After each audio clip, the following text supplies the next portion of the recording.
पूछता हूं कि भाई आप 3 साल के लिए आते हो, वो उस तरफ दूसरे शहर में बैठते हो एक मखसूस जगह पर, उसके बाद आप पाकिस्तान से बाहर क्यों चले जाते हो? आप वहां जाके कोई डेपुटेशन पे कोई और नौकरी क्यों लेते हो? क्यों नहीं इस मुल्क में रहते? हमारे मुल्क के सियासतदान अपनी आंख का इलाज करने के लिए बाहर चले जाते हैं, उनको यहाँ पे उनके प्लेटलेट्स खत्म होना शुरू हो जाते हैं। भाई क्यों? अगर आप इस मुल्क को तरक्की देते, इस मुल्क को मजबूत करते, इस मुल्क को एक प्याला बना दिया है जिसमें छेद कर दिए हैं, इन सबके घरों पे छापे मारे जाएं, आपको जो पाकिस्तान का कर्ज है उससे ज्यादा डॉलर मिल जाएंगे और अगले 5 साल के लिए स्टेबल हो जाएगा।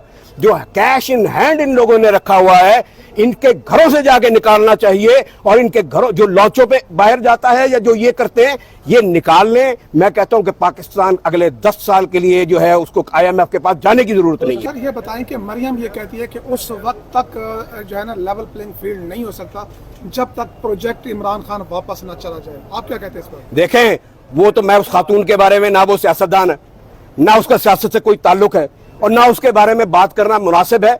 उसको अपना जहनी तौर पे कहीं जाके कुछ करवाना चाहिए। बाकी तो फिजिकल तो सब ठीक है, लेकिन जब आप सियासत की नब्ज को अगर आप कत्ल से, अगर आप तलवार से, कलम की बजाय अगर आप मारने की कोशिश करेंगे तो ये तजर्बा माजी में भी हुआ। जो वो एक एक्टर है डुगडुगी वाला जो साबका वजीर आजम था कि जी मैं जहां जाता हूं लोग मुझे देख के हंसते हैं कि मैं भीख मांगने आया हूं। भाई तुम्हारी शक्ल ही भीख मांगने वाली है। तुम तो जाते हो ये क्या इसकी जेब से क्या निकालूंगा।